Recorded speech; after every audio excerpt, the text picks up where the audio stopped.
Welcome, everyone. Thank you so much for coming. My name is Sarah Pate, and I'm a librarian and the director of the Washington Center for the Book. We're an affiliate of the Library of Congress Center for the Book, administered by the Washington State Library. And we promote literacy and a love of books, reading, and libraries. PBS Books actually recently did an episode with us about Washington State and our literary scene, so check that out if you'd like. One of our yearly projects is the Washington State Zine Contest, and we're especially excited about tonight's event because of that. But one of our other big projects is the Washington State Book Awards, and we're thrilled to have you all here tonight to help us celebrate Tessa Hulls winning the 2025 award for creative nonfiction. Very well deserved. So for this evening's event, we asked Tessa what she'd like to do. And so she decided that she wanted to partner with us, as well as Washington Authors Against Book Bans, Common Area Maintenance, and Short Run to create an anthology zine featuring authors and illustrators of Washington, answering the question, what book made your world larger? So we hope that you will also consider answering this question and maybe submitting your answer via the Washington Reads Freely program, which you can find on the Washington Center for the Book website as well. And a huge thank you to Common Objects and CAM for hosting this in-person event and for assembling the incredible zine that hopefully you all have copies of tonight. So, winner of the 2025 Washington State Book Award for Creative Nonfiction/Memoir, Tessa Hulls' Feeding Ghosts is an astonishing, deeply moving graphic memoir about 3 generations of Chinese women exploring love, grief, exile, and identity. Tessa Hulls is an artist, writer, adventurer, illuminating the connections between the present and the past. As the mixed-race daughter of 2 first-generation immigrants who landed in a tiny town of 350 people, she grew up with no models of how she fit within American culture. Her family didn't have TV, and the internet didn't yet exist. So she spent her formative years reading her way through the public library and roaming alone through the hills with a backpack full of books, which she still does. This fusion of solitude, research, and forward motion remains the bedrock of her extremely multidisciplinary creative practice. So we're thrilled to be here with Tessa tonight, and she's going to say a few words about the project and the award.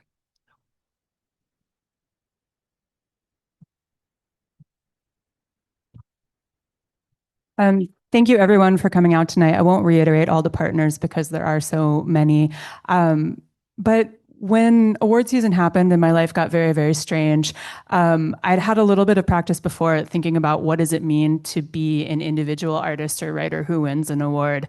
And I think that structure is kind of bullshit because this notion of somebody is the best as an individual, I think instead our voices are shaped by everything that we've come into contact with in terms of community, in terms of the resources that we've had access to. And I have been extraordinarily spoiled by being able to hone a career in the city of Seattle where there is just such an embarrassment of riches in terms of what we have access to in a literary community. And I think like many people with everything that is going on federally right now, the question of what can we do to fight back and feel hopeful, it sent me back to what is the bedrock that has always made me feel like we have access to an experience broader than what we're living through. And for me, that has always been books and the power of storytelling. So rather than winning an individual award, reading from my book, I wanted this to be a celebration of the power of reading and the power of community. And I'm just so happy that we could have this be something that brings everyone together into this wonderful, amazing space. And I hope all of you do participate in our zine making component and answer the question. We have paper, pens, and yeah, tonight we'll have some of the people who contributed to this project reading. Some of them have submitted videos since they're from across the state. And now the wonderful Amy will tell you about Common Objects. At CAM. I'm so happy that you are here. It's always incredible to see new faces in our space. This is really a space that we're thinking about as a place to connect. And I love that tonight is all about not just connecting with each other, but connecting with literature and connecting with books.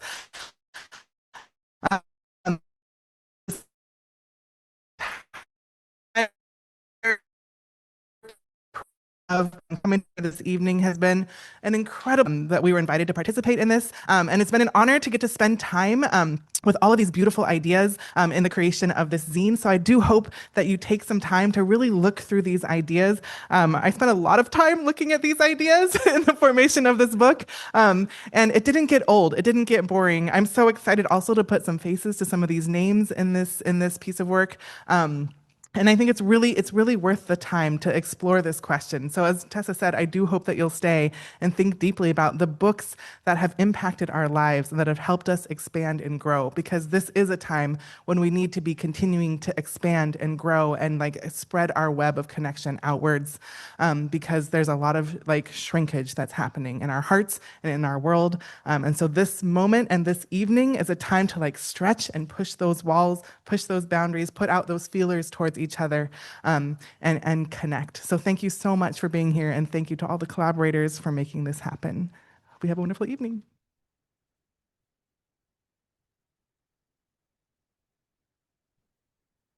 Hey, I'm Kelly Jones. I'm here from Washington, the Washington chapter of Authors Against Book Bans. We're a coalition of writers, illustrators, and other book creators who have come together to stand united to protect the freedom to read. We spend a lot of time fighting, but like Amy and Tessa and Sarah have all said, tonight is a night to celebrate. Tonight is a night to think about what we can do, but part of what we do is to create, is to ask ourselves what books made our world larger, as Tessa asked, to think about who we can connect with while we're here and how we can help each other stand stronger, and we can do that together. I hope that you will all read freely, that you will tell your stories fearlessly, and that you will help each other to do the same.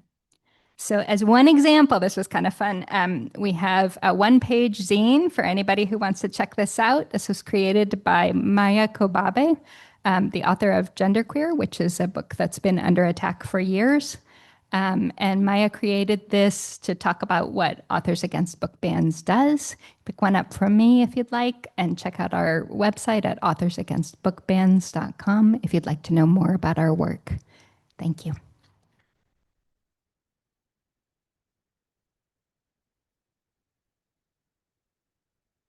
We're going to start out with our zine reading event. Thank you all for being here. And first up is Tessa.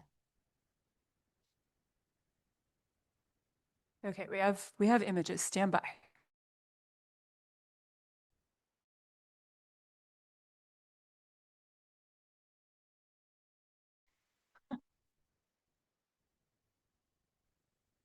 Timothy, can we go back to the first slide, please?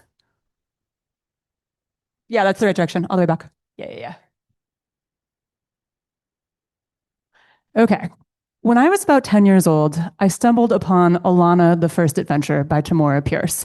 Anyone here read it? Can I get a shout out? Yeah. Anyone here? I know tomboys don't really exist in common nomenclature, but was anyone else a tomboy? Because of this book.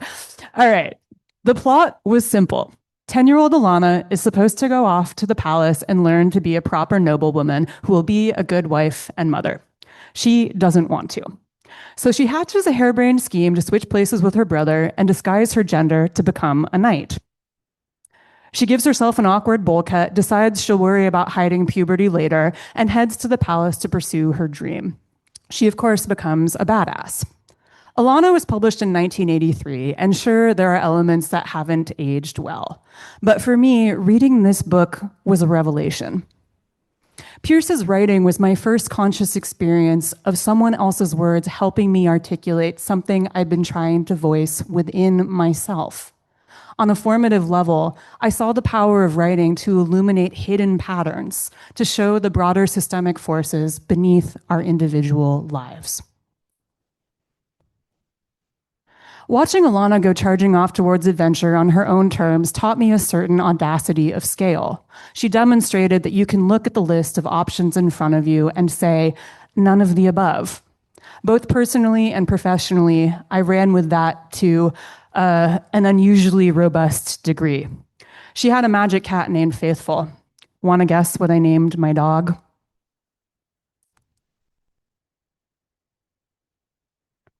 Sorry, technical difficulties. Book one opens with Alana still a child, and the complexity of her battles grow as she does. By book two, she's pulled it off and become a knight. Fully half of her story explores the question of building a full life after you've completed the epic defining quest, which is on my mind these days.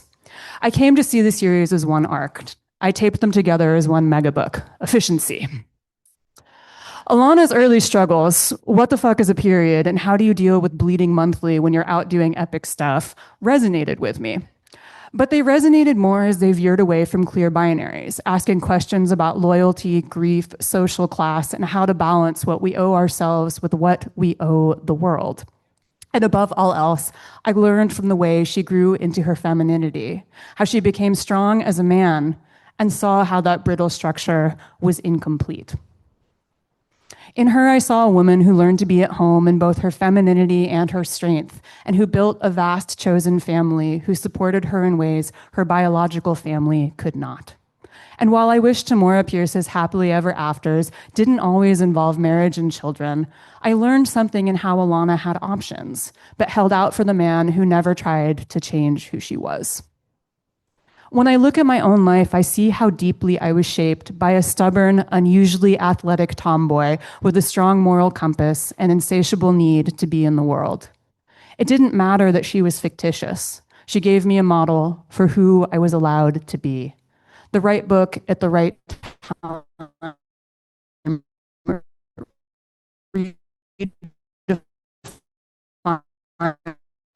There's possibility. Alana made my world larger.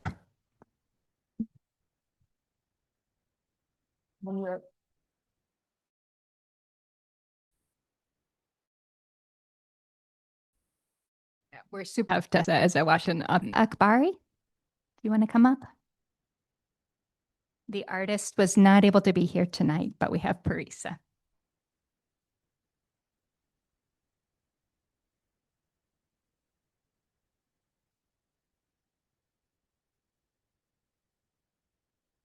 Persepolis by Marjane Satrapi. I'm the daughter of an Iranian father and an American mother. Thank you. After my parents fell in love in the US, they moved to Iran, where they planned to start a family. But as the Iranian Revolution loomed, my grandfather urged my parents to flee before my father could be conscripted. Almost 50 years later, my father has never returned to Iran, and my sister and I, both queer, have never seen our father's homeland. I grew up wondering what life would have looked like for our family had our parents never left. Enter Persepolis, the first book I read by an Iranian diaspora author. Stark black and white illustrations show a defiant young Marjan Satrapi coming of age during the hostage crisis and the violent upheaval of the Iranian Revolution. Persepolis became my portal to another reality in which in Iran. Satrapi's father refused to return to Iran, the transformed country he feared confronting. Persepolis also became my portal to Iran, a place both deeply rooted in my ancestry and one I may never safely visit. Persepolis held space enough for Satrapi's longing for my father's and for my own.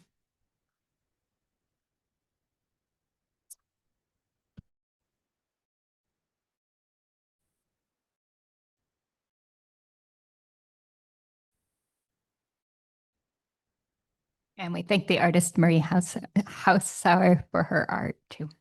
Chris Dennison wasn't able to be here tonight, but Scott Faulkner is in the audience, the artist. Do you want to wave, Scott? Give Scott a cheer. And next up is me. Who am I? Kelly Jones writes funny books for kids. She is the author of the Unusual Chickens series and more. She's a former Washington State Book Awards finalist and a Washington Book Awards member, in case you haven't noticed. This is also my first art in a zine, so I was really excited about this. Thank you. Yeah. The Hoboken Chicken Emergency by Daniel Pinkwater.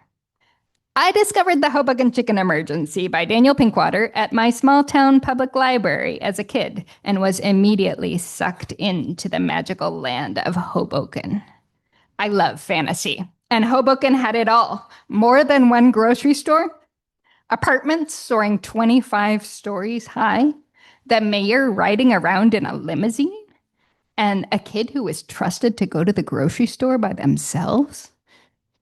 Plus the 266-pound live chicken that the hero came home with. I love funny books, and Henrietta the Giant Chicken made me laugh, and then squeezed my heart tight when things went all wrong. I didn't like books that were scary or sad, books where things felt out of control. But this book was still funny, so I kept reading. Looking back, I think that's when I learned that really funny books could still be full of heart and that a big mess could turn out okay. That the everyday world could be full of magic too. It took me a few more years to learn that Hoboken was a real place, though.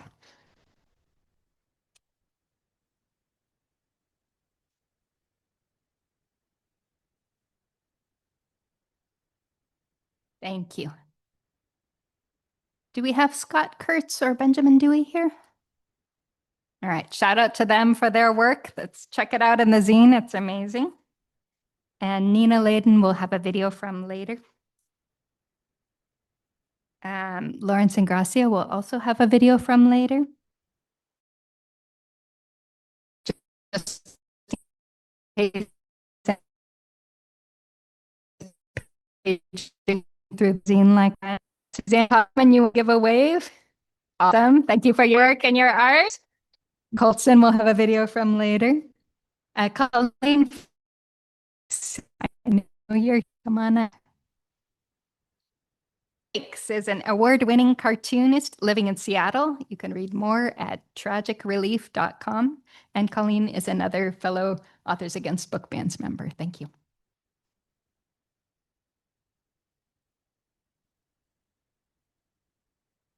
This is Dragon's Milk by Susan Fletcher at Salnave Elementary in Cheney, Washington in 1990 something. When I was in the 4th grade, an author came to visit, and I realized people made these. I could make these. That's it.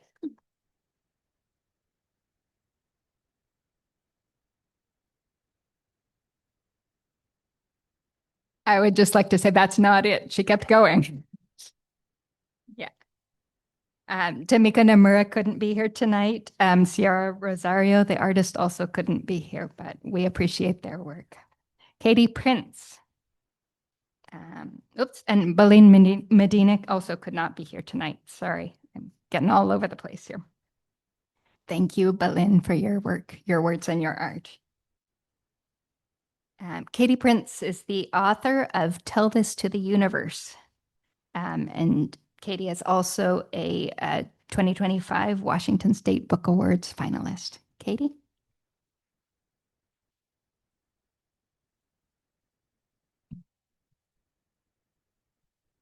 A Field Guide for Getting Lost by Rebecca Solnit. The summer I turned 26, I was lost in every sense of the word. I had moved unemployed and defeated to my parents' home in the rural Midwest, a place I'd never lived. I had no money, no plans for the future, no plans even for the present moment, and I was hopelessly, obsessively in love with a man who lived far away, full of a desire I could barely contain, not only for him, but for that unnameable, inaccessible thing that would make the ground under my feet feel solid again. My memory of that time is largely a looming sense of dread. I don't remember how, but that summer, Rebecca Solnit's A Field Guide to Getting Lost found its way into my hands. I will be forever grateful. Fear and anxiety have a way of shrinking the world, of reducing your sense of possibility. This book opened my mind.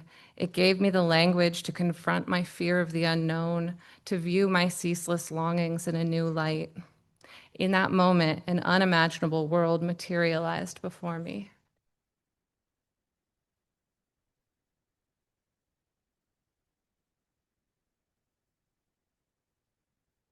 Next, we have Tamara K. Selman, She's a Kitsap County author, poet, filmmaker, podcaster, and zinester. She's also a Washington Authors Against Book Bans member. Tamara?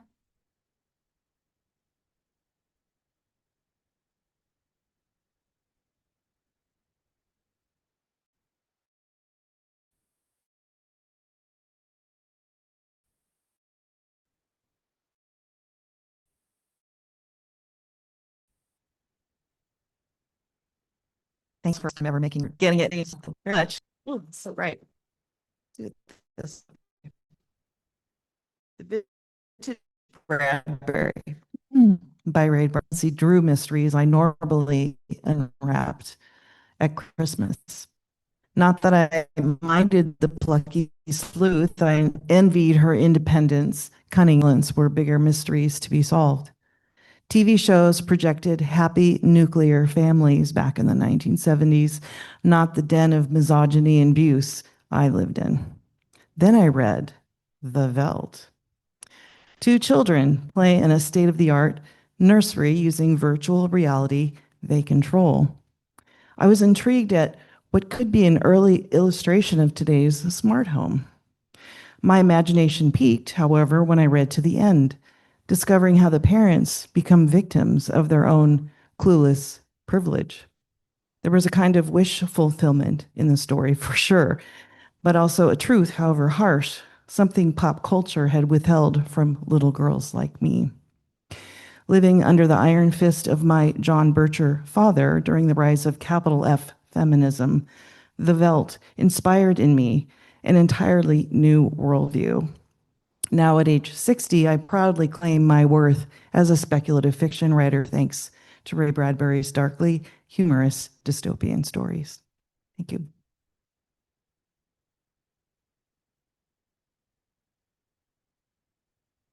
All right. Steve Wing couldn't be here tonight, but we have artist Megan Kelso in the house. Give a wave, Megan. Yay. Thank you. And Dana Sullivan couldn't be here. We'll hear from him later in a video. But we have Rob McWolf here. Oops. Sorry, forgot my role for a minute there. Give me a sec. Rob McWolf is from somewhere in North America. His debut book, You Look Lost, Pup, won a Kyoto Literary Award, and you can find him reading stories on the Voice of Dog podcast. Rob is a Washington Authors Against Book Bans member.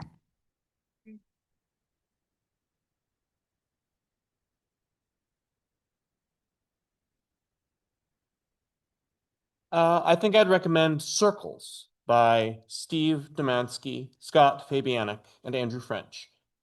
It's one of the oldest classics of the queer subculture in which I've found a readership for my own books. One of the first stories of the sort I was absolutely forbidden from knowing even existed. That I remember discovering when I was first figuring myself out, and one of the first indie books of which my husband and I owned a physical copy. It didn't just show me that I wasn't the only person in the world like me.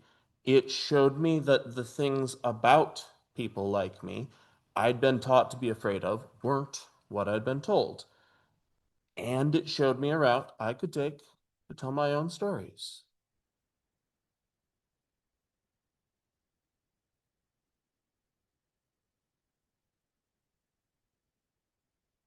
Anna Zyverts couldn't be here tonight, but she will, we'll hear from her in a video.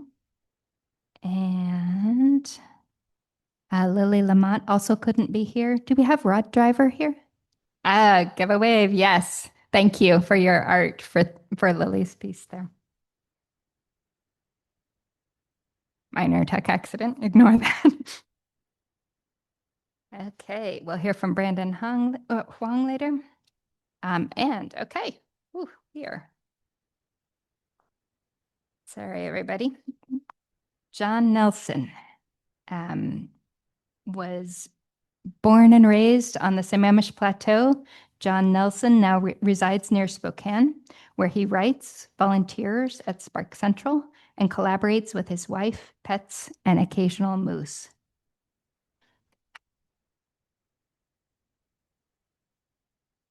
Thank you. Our latest sighting was just 2 days ago, so. And you know, if you want to see the pictures, it's on my phone afterwards. So we were supposed to talk about a book. I'm a writer, so I broke that rule because that's what writers do. We break rules, right? So this is uh, National Geographic, just an open door for me as a kid. Absolutely loved it.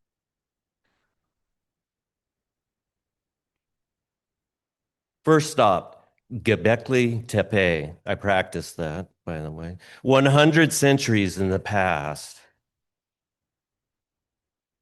You flip to the next coast, touching Namibia, neglected until protected. Voyeur jackals crave hyena's first seal meal. Tracks chase oryx over serrated sand dunes. Beneath the celestial canopy, limestone shadows etch your gray folds, long fox, wingless, vulture, partial pillars. Wind fans dust into your eye. Once again, you fly. Next stop, a bullet train drop. You stand at the foot of a coal-fired Buddha. Manchuria is vast, but withering, consumed. Quickly you flee. Escape to the cold edge of the Pacific where the sea chews rock. Embattled basalt weeps from its wounds. Kelp oozes under sandaled feet. Barnacles smack their lips. Sea stacks flex their muscles. Tide pools blink under aqua anemone eyelashes. Hold on tight, little nudie bronc.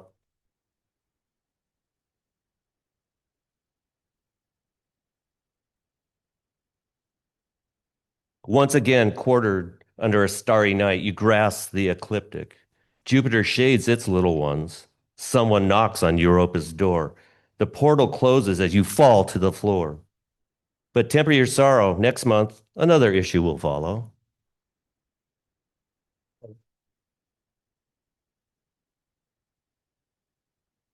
And Jose Alanis is the author, or sorry, the artist there. Jose, are you here? All right, awesome. Nice work. Thank you all. We have a few videos from the people who couldn't be here tonight. Again, they were spread out across the state, which is pretty amazing. Hi, I'm Nina Layden, and this is my essay. My artist mom fed me a steady diet of books when I was little. Our home was filled with books and art supplies, and the public library was around the corner. I started to make my own books at the age of 2 by folding paper and telling Mom the story, so she would write it for me, and then I would draw the pictures. My favorite book at the time, the one with the worn-out cover and sticky pages, was Harold and the Purple Crayon by Crockett Johnson. It rocked my young world. Whatever Harold wanted, dreamed, imagined, he drew, and it became real. I believed that was possible, and that book set me off on a journey as I drew myself a future filled with magic and inspiration, which ultimately inspired me to make my own books. I hope they have inspired young readers like Harold inspired me. Thank you. Hello. I can still remember reading Bury My Heart at Wounded Knee by D. Brown as a college student in the early 1970s. In narrating the story about how the West was really won at great and tragic cost to Native Americans, Brown's book was extraordinarily powerful and eye-opening. This groundbreaking book helped change the way America looked at its history, showing it to be far more complicated and violent than typically taught in classrooms, or the whitewashed storylines often depicted on television and in movie theaters. The book is meticulously researched with original source material, and it's told from the perspective of Native Americans whose views often were ignored or downplayed. In fact, it's subtitled An Indian History of the American West, and it compels the reader to consider a different reality. I think that this book is a must-read for Americans who want to know more about who we are and how we got here, and for authors who will be inspired by the power of words. Hi everyone, my name is Mark Holtzen. I'm a local Northwest author, former third grade teacher, and fervent and proud member of the Washington chapter of Authors Against Book Bans. Congratulations, Tessa, on your fancy award, and congratulations on coming up with a badass idea for this ceremony. I'm going to read what my contribution to the zine. I read the picture book Going Home by Eve Bunting, illustrated by David Diaz, for a research project in graduate school while studying to become a teacher. I chose immigration as a topic because as a kid heading to my grandparents' house, I would often hear my dad make disparaging comments as we passed field workers. At that age, all I understood was that I didn't like the way these comments made me feel. Most nonfiction books on the topic covered the dangers and logistical challenges of crossing the border. But Bunting's tale struck an emotional chord.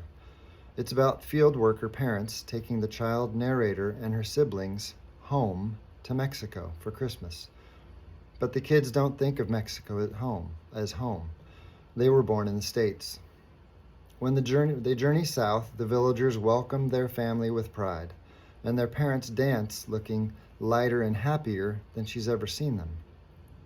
Childhood Mark, from a primarily white town, hadn't been given the vocabulary to comprehend how those who came to the United States for opportunities might feel. He would, however, have empathized with a young daughter who says, "They love it here because it's home. They left home for us." Adult Mark was no less moved. And that's a book that changed things for me.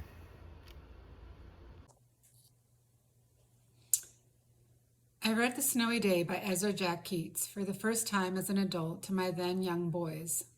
The book's clean, simple lines, both in story and illustration, left an impression on me.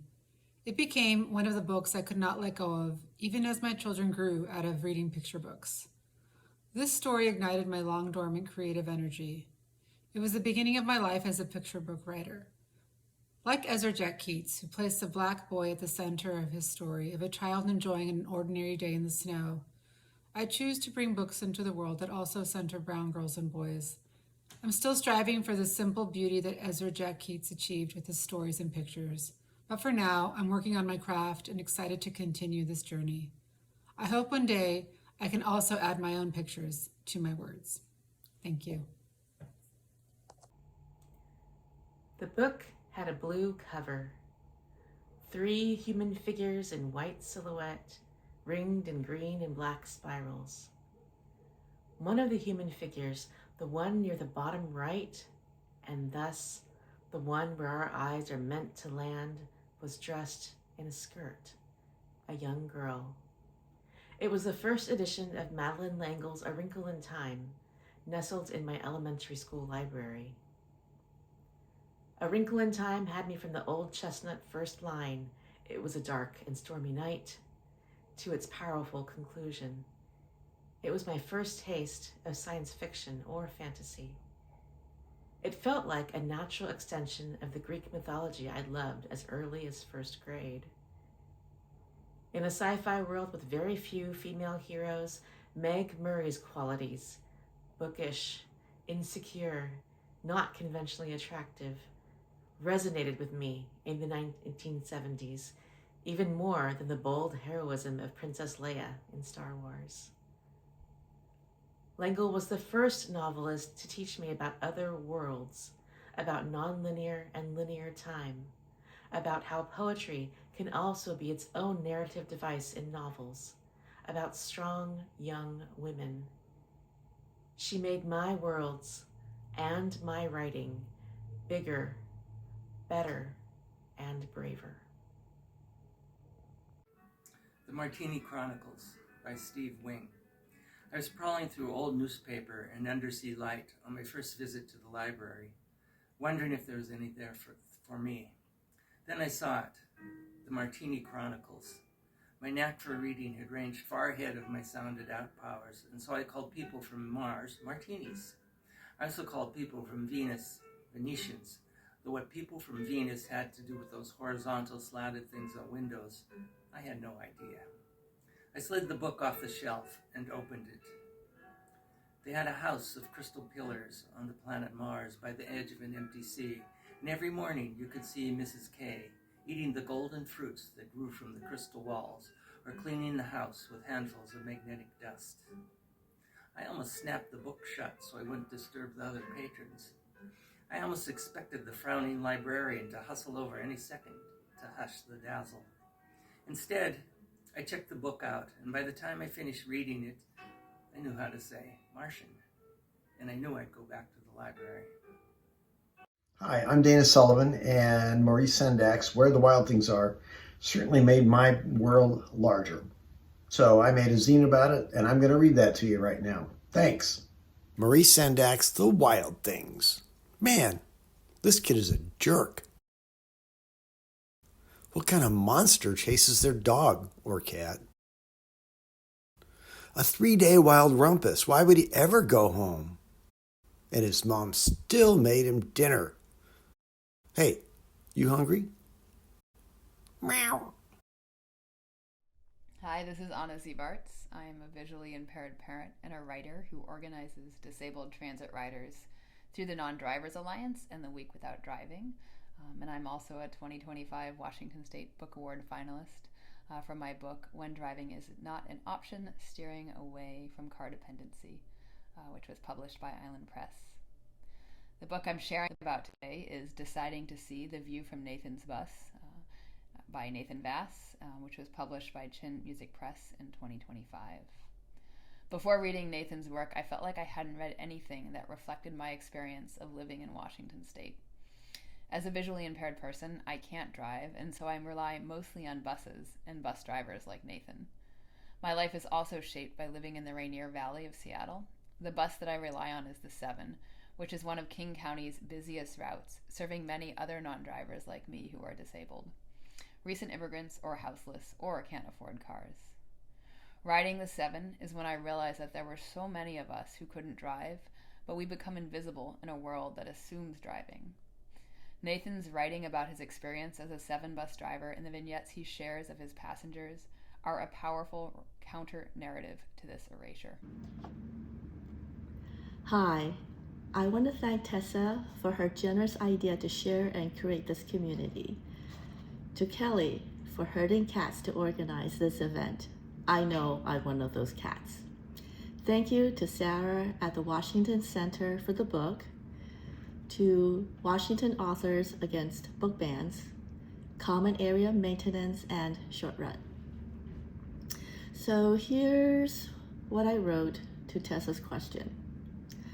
As a new immigrant and someone new to being a student, I entered first grade with a bit of bewilderment. Day after day, sitting in a room with strangers and trying to pay attention to lessons while understanding so little of the English language was like living in a fog bank. But when my teacher gave me a book of Thumbelina, this fairy tale book, the size of my hand, opened a whole world of possibilities beyond being a little girl struggling in class. Holding that book, looking at that tiny girl in the illustration with its pinks and greens, seeing her adventure and her spunk, I could imagine myself having that spunk. And perhaps, best of all, the book was mine. All mine to keep, to own. Thank you for listening, and I hope you're all having a wonderful evening. My name is Brandon Huang, and I'm the author of The Young Adult, Gloria Brenrostro Is Not My Girlfriend, and the middle grades, The Crossbow of Destiny, and Minecraft One Last Quest. The book that made my world larger was Louis Sachar's There's a Boy in the Girl's Bathroom. I was in 3rd grade when my best friend dared me to check out that book. The title alone was enough to send us into a fit of laughter. and I took his bet. It's the story of Bradley Chalkers, a troubled kid who has no friends, who always sat in the last seat, last row. A phrase that's been burned into my brain 34 years later. His life is turned upside down when an unconventional school counselor is hired. The end of that book obliterated me. The counselor is transferred, but because Bradley can't process his complicated emotions surrounding her abrupt departure, he misses his chance to say goodbye. I was in shambles. I finished the book an hour before I was supposed to catch the bus, and I was inconsolable. My mom didn't know what to do with me. I was marked absent that day. It was the first book that made me cry. I had no idea books wielded that kind of power. To this day, I strive to find that balance in my own writing, crafting stories for kids that are funny but can sneak in an emotional punch. Thank you so much, everyone. That was really heartwarming. And I love how everybody had such different approaches to the question, but all of us come together with this love of books. So we're now going to segue into the part where all of you get to make zines responding to the same prompt. We have supplies over on these tables. It's going to be slightly awkward because you'll have to kind of do it on your lap. There's some tables for people if you want a work surface. Oh, we're bringing tables. Okay, great. Never mind. Cam is on it. Wait, am I going to put myself on the spot and show how to fold a zine? Wait, can we? Oh, okay. I should have this muscle memory. So you're going to go hot dog first. Kelly of Short Run, if I start doing this wrong, correct me. We will. Yes, the scissors will come. So we're going to do hot dog. Then we're going to unfold and go hamburger. Yep. And then yeah. Okay, then we fold back in the middle. That way. Yeah. Okay. It's been a minute. Okay, this is the tricky part. Then you have to cut from the thick side like this, and you cut halfway. Also, this is Kelly Fro of Short Run, a quiet badass. Short One helped us in pairing some of the Just Wordsies pieces with Washington comics artists. Oh, yes, please. Kids. Students. Okay, I say make it so it's like a beak. Yeah. And then you bring the diamond together and then it folds around. Because sometimes after you make the cut, you're like, what next? Yeah. Okay, so it's actionable. But this is great to make an 8.5 by 11 sheet of paper into an 8-page zine. So it's a way that you get more pages. And when you photocopy it, you can just lay it on the photocopier, which is great because when you make one of these, you got to hand it out to everybody, right? Why would you want just one? So there we go. Thank you. Okay. Everyone go get supplies. We'll turn the lights back up and yeah, chat with your neighbors, talk about the prompt as we make these together. And thanks so much.